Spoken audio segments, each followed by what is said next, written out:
Welcome back, everybody. Thank you guys for tuning in. I hope you're having good luck with your gardening and all of your projects. Without further ado, let's get to today's project, or rather cleanup. Special thanks, though, before we get this video on. Special thanks to Mark from the Bizbone Ranch for coming over and helping me out, man. Thank you very much. Mark's a good friend of ours, and well, he's local to us, so we try to help each other out. So, thank you, Mark. So, I guess we'll start with the bad news. And pretty sure Mr. Christensen told me not to do this, and I did it anyways. From JCDC and the AZ, I think he mentioned I should mount these at the top too. Well, last night we had a microburst come through here with 70-mile-an-hour winds. We got 1¼ inches of rain in 10 minutes. And those blank spots, yep, those are down there in the body bags. One of them flew so far it landed over there by the generator. And these are not light panels. These things are really heavy. They are double pane, basically double panes of glass sandwiched with the solar cells in the middle. And we lost 5 of them. Now the good news. They were free. I didn't pay a penny for these, so it's no big loss. And now we have to upgrade all of the mounting brackets and everything up here so that doesn't happen again. So that's what I've been working on most of this afternoon. You know, Mark came over and helped me get the panels safely off the roof, the ones that were still up there, and helped me get them wrapped in bags so they didn't make a big mess. Yeah, one of them landed all the way over here by the generator, and that's what they look like now. One landed up here, one landed over there. It actually hit the hitch on the trailer. And the other 2 were still up there broken. Well, so I'm making new brackets and we're rethinking all that. So originally I'm going to still use the same brackets, but I had used sheet metal screws to screw these to the 2x4s. And well, when you're screwing these through aluminum and you tighten them, it feels like they're tight because they're biting onto the aluminum. But when they go into the wood, they're basically just drilling a hole. So all of those are useless. Those are all going to have to come off. We're going to have to use deck screws to screw those into the wood so they bite the wood, and then we're going to have them on the top and the bottom, not just the bottom. So we've got a whole bunch of extruded C-channel here, and we're drilling these out one at a time. I've got a template over here. I just stick one of these guys in the vise here with the opening facing the wall. I'm going to tighten it with my knee since I'm holding the camera. And then I just stick this guy on top and drill the holes. Now obviously it doesn't matter where the holes are, they're going into wood. I just want it to look uniform. It's just for, no one else will see it except for me and the missus. And I'm pretty sure Mr. Christensen from JCDC and the AZ said something about that in one of the other videos. And yeah. We had 75-pound frisbees flying around out here last night. I'm glad no one got hurt. Everyone else is fine. Nothing else was damaged or broken. None of the structures were hurt. We got to test out our storm window. So we've got this big metal plate that closes down to cover the window to keep it safe. So stuff's flying around out here. We don't get any damage. Actually, the gabions got knocked over. These were stacked on top of each other. I think there was another one over there stacked up too, and it fell over. Now for some more good news. We added 10 more panels to the array, and we got those up and running. So now at peak performance we're getting close to 6,000 watts off of this. So now we have 4 rows. So we have a 10S4P,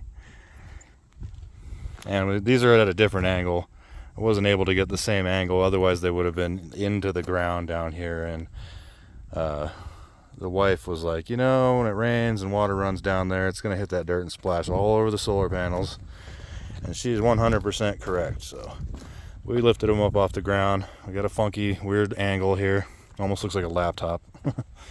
It's really big though. This is pretty big. And we've got all of these fastened down with deck screws and some stainless steel washers. so that when we do have a microburst again, it's not going to do anything to this solar array because it'll take an awful lot to rip those out. And then there's not enough room down here to do gabions, so we just did the concrete blocks. And then I cut an angled piece of treated 4x4 lumber and put that in there. So it matches the angle of the array, and then we put a 2x6 on top of that.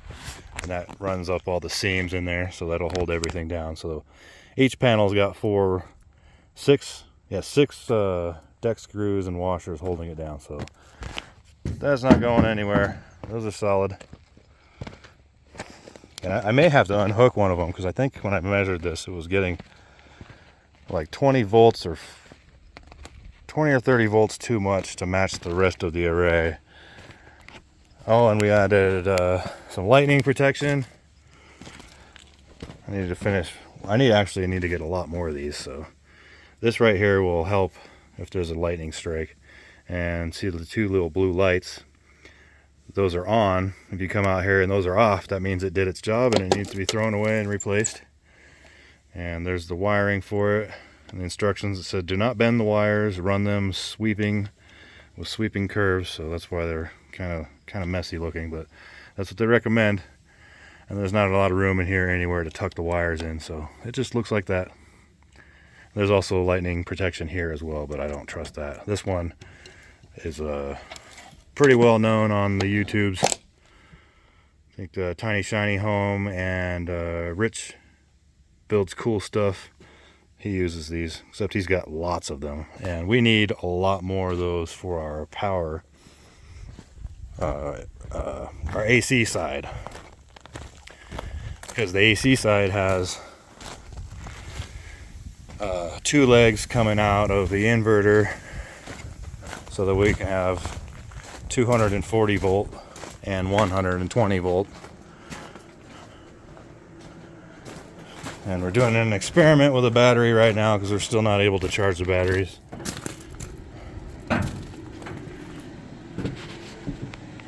So I just finished draining this whole battery pack as low as I could get it using a teeny tiny inverter, this little guy, and just hooking up 4 batteries at a time in series to make a 12 volt battery.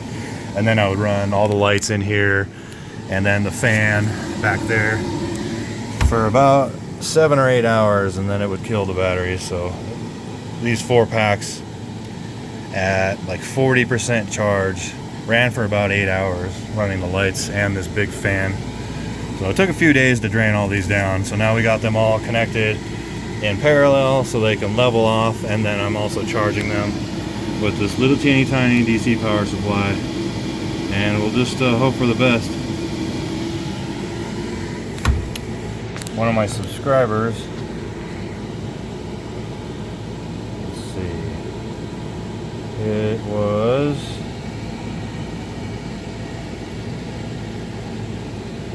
it's not on there. Well, one of my subscribers is helping me try to figure this out. He has a much bigger YouTube channel and he knows a lot more about this stuff than I do. So I think it's Stony Ridge DIY. Oh shoot, I'm probably getting that wrong. Something like that. You'll see him in the comments. He'll definitely wave. You guys can see him. Go check out his stuff. But I'm gonna take pictures of the settings on my Overkill Solar BMS and see if he can spot something in there that I can't see, because it seems like every time we have a guest come over, there's something weird going on with the batteries. I don't know if I got up in the middle of the night when I was sleeping and I changed the settings on all the battery management systems, or I accidentally pressed a button and did something different and just can't figure it out. So it's always good to have more than one pair of eyes when you're trying to troubleshoot something like that. Oh, I was going to show you the 12K. See what we're getting right now. Alright, we're not getting that much power right now because the sun is actually getting ready to set. So I'll show you what this looks like on the inside. Some of this stuff is not the proper wiring, like this Romex. That's for the wall. That's just what I had. I do have some of this heavy gauge wiring that you're supposed to use. I found some underneath my workbench outside, so we're not using the 240 volt leg yet. And then we also have the generator hooked up. I haven't messed with that yet. We haven't had to use the generator. And then we've got our batteries. Those were not easy to get in there. Those are little tiny fine wires. So I put zip ties around the tiny wires and got them as tight as I could, and then pushed them in. And then as I pushed them in, I cut the zip ties off. And that's how I got those in there. And then there's our PV connection out to the main array. So it's got a heavier gauge wire than you need to, I think. And it barely fits in there too, so. And we got to use our new tool. Sorry about the mess. I have like 100 projects going all at the same time. This guy.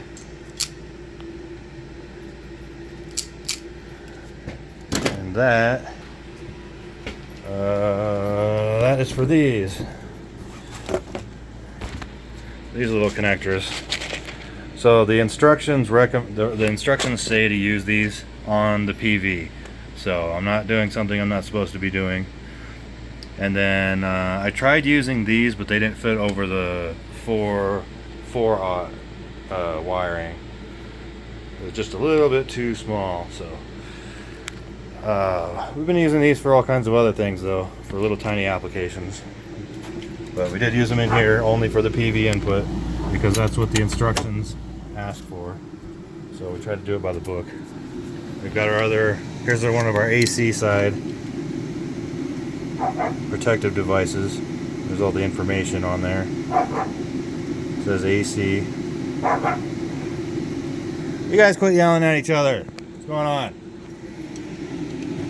And I'm not sure where I'm going to put that yet. I need at least, what did I figure, 5 more of these. So two for the inverter, and then 1 for each power box. So there's our main breaker that sends power out to the camper, and then it has another power output that comes over to our apartment / their bedroom. We got a hot dog that wants to go inside, and then there's our breaker box in the camper, and then that goes to power everything in here. We've got like dedicated circuits for things in here, so I was able to do that. So if you see anything that I'm doing in my videos, I probably wouldn't copy it. It's probably not right. You're probably gonna get hurt, or you're gonna get in trouble. I don't know. You know, sometimes we just have to make do with things out here when you're living out in the middle of nowhere. I guess that's it for today. I wanted to complain about the wind and my broken free solar panels, which is fine. It does not matter. We'll have that back up and running in no time. It's just too hot out now. I've been working out in the sun all day, fastening down the solar panels on the main array over there. They were not even screwed down when that storm came through, and none of them moved. And then these ones were all screwed down, and 5 of them got ripped off and destroyed. So I just thank God that no one got hurt, and the dogs are fine, the wife is fine, I'm fine. In fact, I slept through the whole storm. I got in trouble for that because the missus was pretty scared. So sorry, babe. Okay, we'll wrap this video up. Thanks again, Mark from Bizbone Ranch. Thank you guys for tuning in. If you have any questions or comments, pop those down below. Give us a thumbs up. And as always, keep building and try to be good to each other. Some of us aren't here for very long, and a little bit of kindness will go a long way. So God bless you all, and peace. Time to hang out in the misters.